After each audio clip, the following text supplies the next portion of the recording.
దేవుని వాక్యమైన బైబిల్లో నుండి మనము ఈ దినమందు కొన్ని మాటలు ధ్యానము చేద్దాము. బైబిల్లో దేవుడు మన కోసమై వ్రాయించినటువంటి మాటలు. ఈ మాటలు మనమందరం కూడా శ్రద్ధగా ఆలకించి మన జీవితానికి ఈ మాటలను అన్వయించుకుందాము. మొదటిగా హబక్కూకు గ్రంథం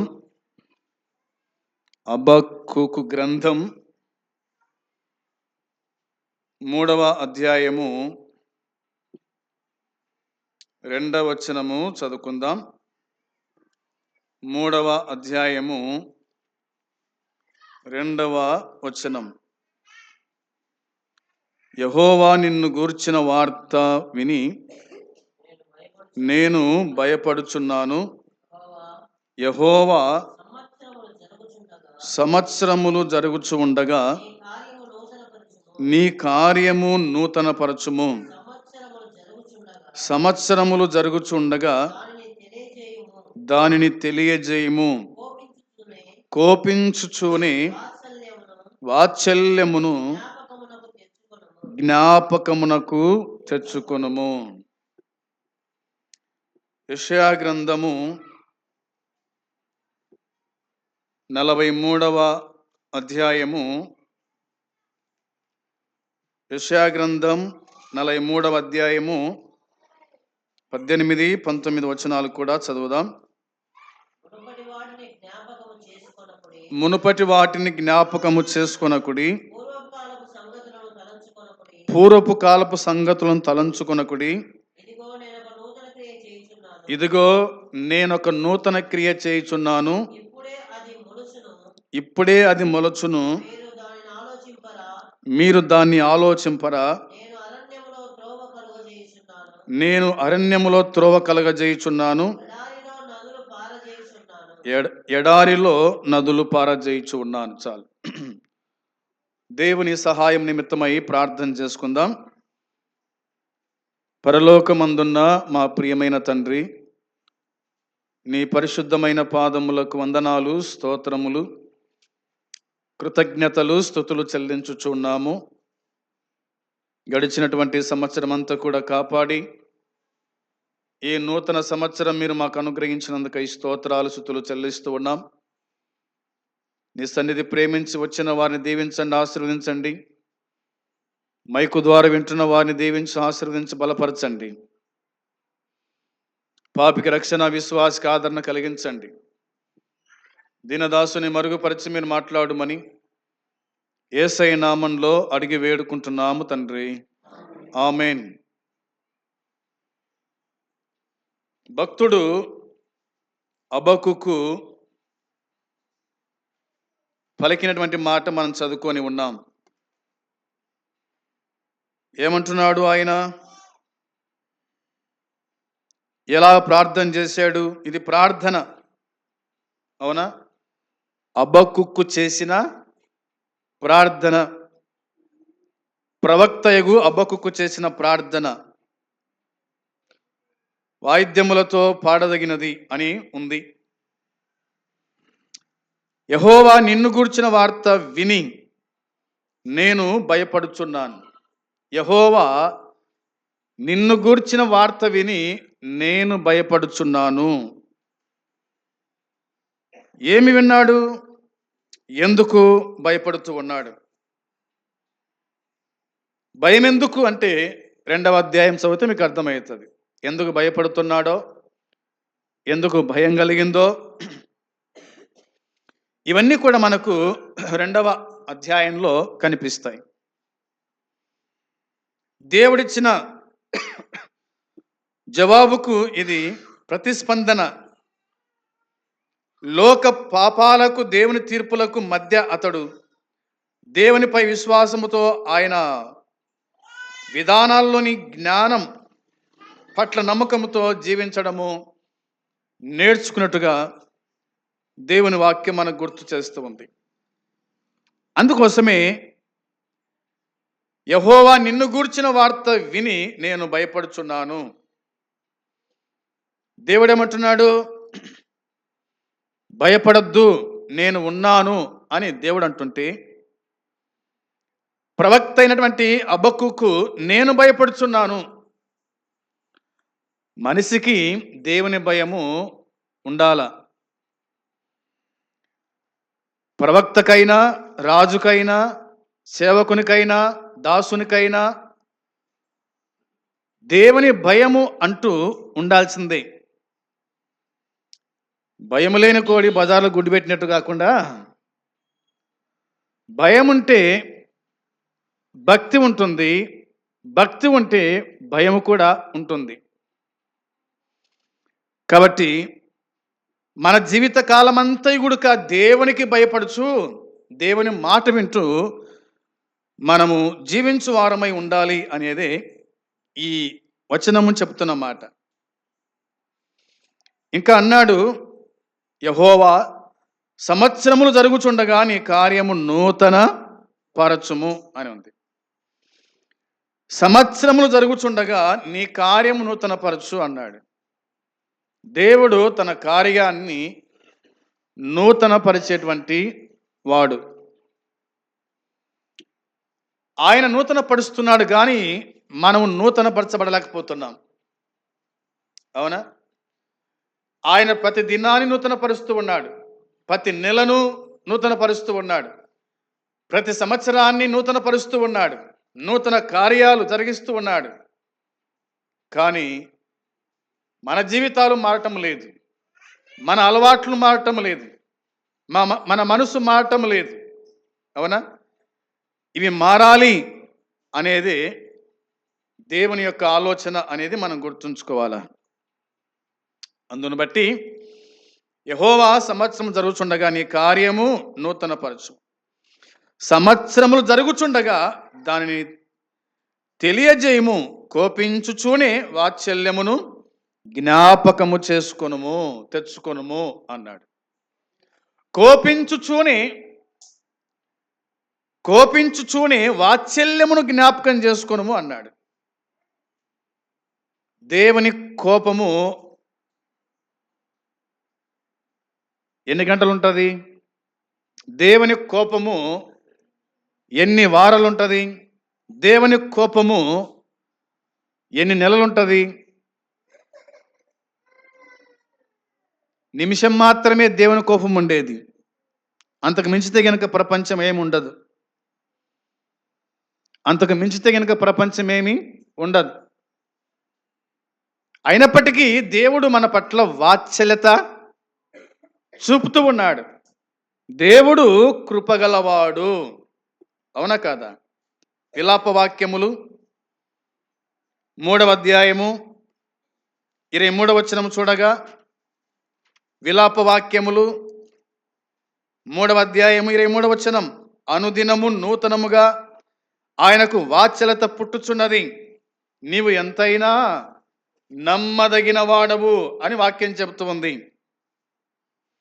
అనుదినము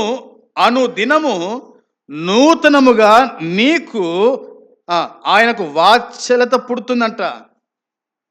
అనుదినము దేవుడు మన పట్ల ఆయనకు వాత్సల్యత, ప్రేమ పుడుతూ ఉంది. మనమేమో వారాలు మర్చిపోతే ఆయన మాత్రం అనుదినం, అనుక్షణం మన మీద ప్రేమ చూపించుచు ఆయన మనల్ని బతికిస్తూ ఉన్నాడు. 22వ వచనంలో యెహోవా కృపగలవాడు, ఆయన వాత్సల్యత ఎడతెగక నిలుచుచున్నది, గనుక మనము నిర్మూలము కాకున్న వారము అని వాక్యం చెబుతుంది. దేవుడు ఏమై ఉన్నాడు? కృపగలవాడై ఉన్నాడు. ఆయన వాత్సల్యత ఎడతెగక పుడుతుంది, గనుకనే మనము నిర్మూలం కాలేదు. దేవుడు మనకు మరొక సంవత్సరాన్ని అనుగ్రహించినాడు. మరొక దినాన్ని అనుగ్రహించినాడు. కారణం కేవలము ఆయన కృప వల్ల మాత్రమే. ఆయన కృప వల్ల మాత్రమే మనము బ్రతికినాము అనేది వాక్యం చెబుతుంది. ఎందుకు అంటే దేవుడు నమ్మదగిన వాడు కాబట్టి. మనమేమో అపనమ్మకస్తులమైతే దేవుడేమో నమ్మదగిన వాడు, సహాయకుడు, సంరక్షించేటువంటి వాడు కాబట్టి ఆయనకు మన మీద వాత్సల్యత పుడుతూ ఉంది, వాత్సల్యత పుడుతూ ఉంది, ప్రేమ పుడుతూ ఉంది, దీర్ఘశాంతం పుడుతూ ఉంది. అందుకే దేవుడు మనల్ని పోషించుచున్నాడు అనేది ఈ వచనము మనకు గుర్తు చేస్తూ ఉంది. 86వ కీర్తన 15వ చరణం చూడగా, 86వ కీర్తన 15వ చరణం చూడండి. 86 ప్రభువా నీవు దయాదాక్షిణ్యములు గల దేవుడవు, దీర్ఘశాంతుడవు, కృపా సత్యములతో నిండిన వాడవు అని ఉంది. ఏం రాశాడు కీర్తనకారుడు దేవుని గురించి అంటే, ప్రభువా నీవు దయాదాక్షిణ్యములు గల, ఆయన ఏమై ఉన్నాడంట? దయా దాక్షిణ్యములు ఆయన చూపుతూ ఉన్నాడు. మన మీద దేవునికి ఏముందంటే దయ ఉంది. మన మీద దేవునికి ఏముందంటే దాక్షిణ్యం ఉంది, దయా దాక్షిణ్యం. దయ చూపుతూ ఉన్నాడు, దయ చూపుతూ ఉన్నాడు. ఇంకా దీర్ఘశాంతుడవు అనే మాట ఉంది. ఆయనకు దీర్ఘశాంతం ఉంది. ఆయన సహిస్తున్నాడు, మన భారమును సహిస్తున్నాడు, మన మాటలు సహిస్తున్నాడు, మన ప్రవర్తన సహిస్తూ ఉన్నాడు. దీర్ఘశాంతము గలవాడు కాబట్టి మనం నిర్మూలము కాలేదు. కృపా సత్యములతో నిండిన వాడవు అన్నమాట ఉంది. దేవుడవు, ఆయన దేవుడు కాబట్టి కృపా సత్యములతో నిండినవాడు, కృపా సత్యములతో నిండినవాడు దేవుడు అనేది ఈ మాట మనకు గుర్తు చేస్తూ ఉంది. అందుకే నా తట్టు తిరిగి నన్ను కరుణింపుము, నీ సేవకునికి నీ బలము అనుగ్రహింపుము, నీ సేవకురాలి కుమారుణ్ణి రక్షింపుము. యెహోవా నీవు నాకు సహాయకుడవై నన్ను ఆదరించుచున్నావు అనే మాట ఉంది. నీవు నాకు సహాయకుడవై నీవు నన్ను ఆదరిస్తున్నావు, ఆదుకుంటున్నావు అని వ్రాయబడిన మాట. నిజమే, ఆయన సహాయకుడు, ఆయన ఆదరించువాడు, ఆయన ఆదుకునేటువంటి దేవుడు. గత సంవత్సరం అంతా మనల్ని ఏం చేశాడు? ఆయన ఆదుకున్నాడు, అవునా?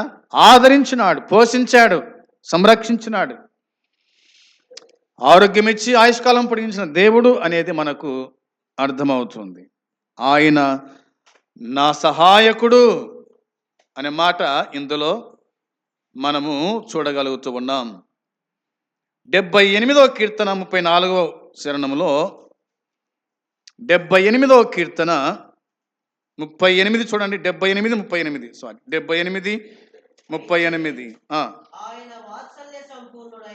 అయితే ఆయన వాత్సల్య సంపూర్ణుడై వారిని నశింపజేయక వారి దోషము పరిహరించువాడు తన ఉగ్రతను ఏమాత్రమును రేపుకొనక పలుమార్లు కోపము అణుచుకొనువాడు. పలుమార్లు కోపము అణుచుకొనువాడంట. మనము ఎన్నిసార్లు దేవుని కోపం రేపింటాము కదా? ప్రార్థన చేసుకోక, బైబిలు చదువుకోక, దేవుని సన్నిధికి రాక, దేవుని మాట వినక, ఆ ప్రకారం జీవించక ఎన్నిసార్లు దేవునికి మనం కోపం రేపింటామో, అయితే ఆయన తన కోపమును అణుచుకొనువాడు అనే మాట వ్రాయబడింది. ఎందుకు? ఆయన వాత్సల్య సంపూర్ణుడై వారిని నశింపజేయక అన్నమాట ఉంది. దేవుడు నశింపజేయక వారి దోషము పరిహరించువాడు, వారి ఉగ్రతను ఏమాత్రమును రేపుకొనక కదా. తన ఉగ్రతను ఏమది రేపుకొనక పలుమార్లు కోపము అణుచుకొను వాడు అనే మాట ఉంది. కాబట్టి మనం చేసిన పాపాన్ని బట్టి, మనము చేసిన దోషమును బట్టి, అవునా, దేవుడు కోపము రేపుకోక అణుచుకుంటూ వచ్చాడు. అందుకే మనము నిర్మూలము కాలేదు. అందుకే మనము నిర్మూలం కాలేదు. ఆయన మనల్ని కాపాడి పోషించినాడు అనేది దేవుని వాక్యం మనకు గుర్తు చేస్తూ ఉంది. ఇది ఒకటోదిగా. రెండవదిగా మనం చదువుకున్నాం కదా, యెషయా గ్రంథం 43వ అధ్యాయము 18-19 వచనాల్లో, మునుపటి వాటిని జ్ఞాపకం చేసుకొనకుడి, పూర్వపు కాలపు సంగతులను తలంచుకొనకుడి, ఇదిగో నేను ఒక నూతన క్రియ చేయుచున్నాను, ఇప్పుడే అది మొలుచును, మీరు దాన్ని ఆలోచింపరా, నేను అరణ్యములో త్రోవ కలగజేయుచున్నాను, ఎడారిలో నదులు పారజేయుచున్నాను అన్నాడు. వినండి, మునుపటి వాటిని ఏం చేయకూడదంట? జ్ఞాపకము చేసుకోకండి అన్నాడు. గతించిపోయిన వాటిని మీరు జ్ఞాపకం చేసుకోవద్దు, జరగాల్సింది చూడండి అన్నట్టుగా. గతించిపోయింది గతం. గతం ఏమైపోయింది? గతించిపోయింది. సంవత్సరం గతించిపోయింది. ఇంకా దాంతో మనకేమీ సంబంధం లేదు. ఉందా? మరలా మనము అవతలికి పోతామా? పోగలుగుతామా? పోలేం, శాత కాదు. కాబట్టి గత సంవత్సరాన్ని జ్ఞాపకం చేసుకోవద్దు అని చేశాడు. పూర్వపు కాలపు సంగతులను తలంచుకొనకండి. ఇదంతా కూడా ఏమిటంటే, బబులోను వారిని శిక్షించి దేవుడు తన ప్రజలను ఆయన విమోచించాడు. పూర్వపు కాలపు దినాల్లో ఇశ్రాయేలందరూ కూడా బబులోను రాజు కింద బతికినారు. బబులోను రాజు కింద బతికారు. అక్కడ వారికి విమోచన లేదు. అక్కడ వారిని బాధ పెట్టారు, బాధించినారు అనేది ఈ మాట గుర్తు చేస్తుంది. కాబట్టి ఆయన వారి పట్ల ప్రేమ చూపించి, వారి దోషమును పాపమును పరిహరించి, వారికి నెమ్మది ఆరోగ్యాన్ని ఇవ్వడానికి వారిని అక్కడి నుంచి బయట తెచ్చినట్టుగా దేవుని వాక్యం మనకు గుర్తు చేస్తూ ఉంది. వారి హృదయాల్లో ఒక నూతన కార్యం జరిగించాలని, వారు చేసిన అపరాధము క్షమించాలని, వారికి దీవెన ఆశీర్వాదం అనుగ్రహించాలని దేవుడు కోరుకున్నట్టుగా ఈ మాట గుర్తు చేస్తుంది. అందుకోసమే వచనం 19లో, ఇదిగో నేను ఒక నూతన క్రియ చేయుచున్నాను అన్నాడు. నూతన క్రియ చేయుచున్నాను. ఆయన నూతన క్రియ చేసేటువంటి వాడు. ఆయన క్రియలు అగోచరము అనేది మనం గుర్తుంచుకోవాలి. అందును బట్టి ఆయన నూతన క్రియ చేయుచున్నాడు. అందును బట్టి వారు తమ దేవుణ్ణి కీర్తించేవారుగా ఉండాలి. దేవుడు నూతన క్రియ చేసినప్పుడు, నూతన క్రియ చేయబడినటువంటి మనము ఆయనను మనం కీర్తించువారమై, స్తుతించువారమై ఉండాలి. ఆ మాట చూడండి, 21వ వచనం చదువుకుందాం.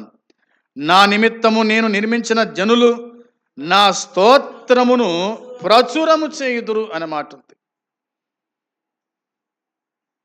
నా నిమిత్తము నేను నిర్మించిన జనులు నా స్తోత్రమును ప్రచురము చేయుదురు. నన్ను గురించి ప్రకటించుదురు. నన్ను గురించి ప్రకటించాలి. కాబట్టి దేవుడు మనల్ని బతికించాడు. కాబట్టి మనము ఆయన గురించి ప్రకటించువారమై, ప్రచురము చేయువారమై ఉండాలి. తూర్పు దేశపు జ్ఞానులైతేనేమి, గొల్లవారైతేనేమి ఆయనను గురించి విన్నారు, చూశారు. ఆయనను గురించి ప్రచురము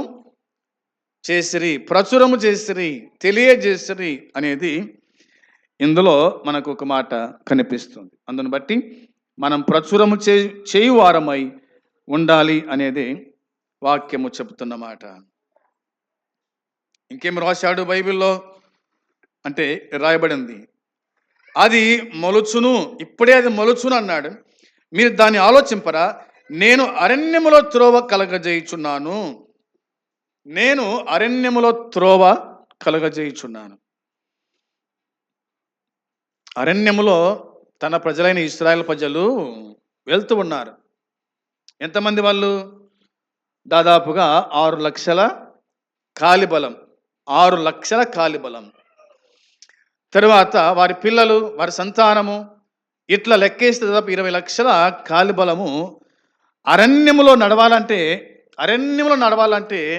ఆ, ఏం కావాలా? అంత పెద్ద త్రోవ కనిపిస్తుందా? అంత పెద్ద త్రోవ ఉంటుందా? అయితే దేవుడు అరణ్యములో వారికి త్రోవను ఏర్పాటు చేసినాడు. రాళ్ళు తగలకుండా, చెట్లు, లోయలు, కొండలు అడ్డము రాకుండా ఆయన తప్పించినాడు. ఆయన మార్గం ఏర్పాటు చేసినాడు అనేది వాక్యం చెబుతుంది. ఇంకా ఎడారిలో నదులు పారజేయుదును అన్నాడు. నిజమే, ఆయన ఎడారిలో నదులను పారజేసినాడు. బండను కొట్టగా నీళ్ళేమైనాయి? పారినాయి. ఇశ్రాయేలు తాగినారు. పశువులు, గొర్రెమేకలు, మందలు ఇవన్నీ తాగడానికి ఏం కావాలా? నది కావాల్సిందే. ఊట పనికిరాదు. దేవుడు వారికి అలాగా నీరు దయచేసి వారిని ఆయన పోషించాడు. వారి దాహమును ఆయన తీర్చినాడు అనేది దేవుని వాక్యం మనకు గుర్తు చేస్తూ ఉంది. వచనం 20లో, నేను ఏర్పరచుకున్న ప్రజలు త్రాగుటకు అరణ్యములో నీళ్లు పుట్టించుచున్నాను, ఎడారిలో నదులు కలగజేయుచున్నాను, అడవి జంతువులు, అడవి కుక్కలను, నిప్పుకోలును నన్ను ఘనపరచును అనే మాట రాయబడింది. కేవలము మనుషులు మాత్రమే కాదు, అడవి జంతువులైతేనేమి, అడవి కుక్కలను, నిప్పుకోలును దేవుణ్ణి స్తుతిస్తున్నాయి, దేవుణ్ణి ఘనపరచుచు ఉన్నాయి అనేది మనకు అర్థమవుతూ ఉంది. అవి స్తుతించినప్పుడు మానవులుగా దేవుని స్వరూపములో పుట్టినటువంటి మనము దేవుని ఎంతగా స్తుతించాలా, దేవుని ఎంతగా ఆరాధించాలనో ఒక్కసారి మనము ఆలోచన చేయవలసిందిగా నేను మీకు మనవి చేయించు ఉన్నాను. ఇవి మనము గుర్తుంచుకోవాల్సిన మాటలు. ఇక ఒక మాట చూడండి, చాలా మనకు కనిపిస్తాయి. కొరింథీయులకు రాసినటువంటి 2వ పత్రికలో వ్రాయబడిన మాట, 5వ అధ్యాయము 17వ వచనం చూద్దాం. కొరింథీయులకు రాసిన 2వ పత్రిక 5వ అధ్యాయము 17వ వచనం చదవాలి. కాగా ఎవడైనను క్రీస్తునందున్న ఎడల వాడు నూతన సృష్టి, పాతవి గతించెను, ఇదిగో క్రొత్తవాయను అని మాట్లాడబడింది. ఎవడైనను క్రీస్తునందుండిన ఎడల వాడు నూతన సృష్టి అన్న మాట ఉంది. నూతన అనగా ఏమిటి? నూతనమనగా నూతన సృష్టిగా ఉండనిమ్ము. దేవా, మేము నీ సన్నిధిలో నూతన సృష్టిగా ఉండనిమ్ము అని దానికి అర్థం. సృష్టి మారింది, లేదా సంవత్సరం మారింది, మనం కూడా ఏం చేయాలా? మారాలి. మారిన మనసే దేవునికి ప్రియమైనది. ప్రియమైంది. ఇక పాత అలవాట్లు, పాత బతుకు, పాత రోత జీవితం ఇవన్నీ కూడా మార్చబడి నూతనముగా మనము క్రీస్తులో బలపడేవారుగా ఉండాలి అనేది వాక్యం చెబుతుంది. పాతవి గతించెను, ఇదిగో క్రొత్తవి ఆయను. పాతవి గతించాలా, ఇక క్రొత్తవి మనము ప్రారంభం చేసేవారుగా ఉండాలి అనేది వాక్యము చెబుతున్నమాట. ఇక చివరి పుస్తకమైనటువంటి ప్రకటన గ్రంథంలో ఇలా రాయబడింది చూడండి. ప్రకటన గ్రంథము 21వ అధ్యాయము 5వ వచనం, 21:5 వచనంలో, అప్పుడు సింహాసనాసీనుడై ఉన్నవాడు, ఇదిగో సమస్తమును నూతనమైనవిగా చేయుచున్నానని చెప్పాను. మరియు ఈ మాటలు నమ్మకమును నిజమునై ఉన్నవి గనుక వ్రాయుమని ఆయన నాతో చెప్పుచున్నాడు. యోహాను చూస్తూ ఉండగా దేవుడు చెప్తున్నాడు అన్నమాట. అలాగే 21:1 చూడండి. 21:1 వచనంలో, అంతటా నేను కొత్త ఆకాశమును క్రొత్త భూమిని చూచితిని. మొదటి ఆకాశము మొదటి భూమియు గతించిపోయెను అని ఉంది. చాలు. ఏవి గతించిపోయినాయంట? పాతది గతించిపోయింది, కొత్తది ప్రారంభించబడింది. పాత సంవత్సరం గతించిపోయింది, కొత్త సంవత్సరం ప్రారంభించబడింది. అదేవిధంగా యోహాను రాస్తూ, నేను క్రొత్త ఆకాశమును క్రొత్త భూమిని చూచితిని అన్నాడు. తాను బతుకుండంగానే 2000 క్రితం, ఇప్పుడు కాదు, 2000 క్రితం తాను బతుకుండంగానే క్రొత్త ఆకాశమును క్రొత్త భూమిని చూసినాడంట యోహాను. ఇప్పటికి ఎన్నేళ్ళయింది? దాదాపు 2025 సంవత్సరాలు అయిపోయింది. యోహాను అప్పుడే చూశాడు కొత్త ఆకాశం కొత్త భూమిని. పాతవి గతించెను, ఇదిగో కొత్త వాయనం. పాతవి గతించెను, అవునా, గతించిపోయాను. 2వ వచనంలో రాయబడిన మాట, నేను నూతనమైన యెరూషలేము అను ఆ పరిశుద్ధ పట్టణము తన భర్త కొరకు అలంకరింపబడిన పెండ్లి కుమార్తె వలె సిద్ధపడి పరలోకమందున్న దేవుని యొద్ద నుండి దిగివచ్చుట చూచితిని అని అన్నాడు. అవునా, నేను నూతనమైన యెరూషలేము చూసినాను, దేవుని కోసమై సిద్ధపరచబడిన పెండ్లి కుమార్తెను నేను చూచాను అని ఆయన చెప్తున్నాడు. నూతన ఆకాశము, నూతన భూమి, నూతన యెరూషలేం.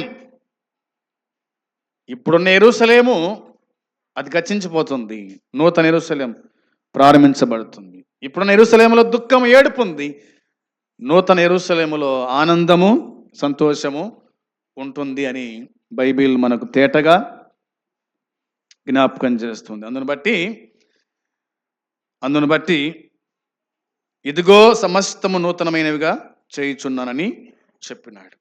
ఈ మాట చెప్పింది నమ్మకమైన దేవుడు, నమ్మదగిన దేవుడు ఈ మాట చెప్పినాడు. ప్రియమైన సోదరి సోదరులారా, ఈ నూతన సంవత్సరములో నూతన సందేశముగా మనం విన్న ఈ లేఖన భాగాన్ని మనము జ్ఞాపకం చేసుకుంటూ మన బ్రతుకులో నూతన క్రియ ప్రారంభించబడాలి. మనము నూతనంగా బ్రతుకువారమై ఉండాలి. మాటల్లో, చూపుల్లో, ప్రవర్తనలో, జీవితంలో అన్ని విషయాలు కూడా మనం మార్పు చెందే వర్గమై ఉండాలని దేవుని వాక్యం గుర్తు చేస్తూ ఉంది. అలాగా ఉండడానికి ప్రభువు మనకు సహాయము చేయునుగాక. ఆమేన్. పరమ తండ్రి, మీకు స్తోత్రం, స్తుతులు చెల్లించుకుంటున్నాం. మీరు అందించిన ఈ మాటలు దీవించి ఆశీర్వదించండి. అనేకుల హృదయాల్లో కార్యం జరిగించి ప్రతిఫలం దయచేసి కాపాడి సహాయపడుమని మీకు అప్పగించుకుంటూ యేసయ్య నామంలో అడిగి వేడుకుంటున్నాము తండ్రి.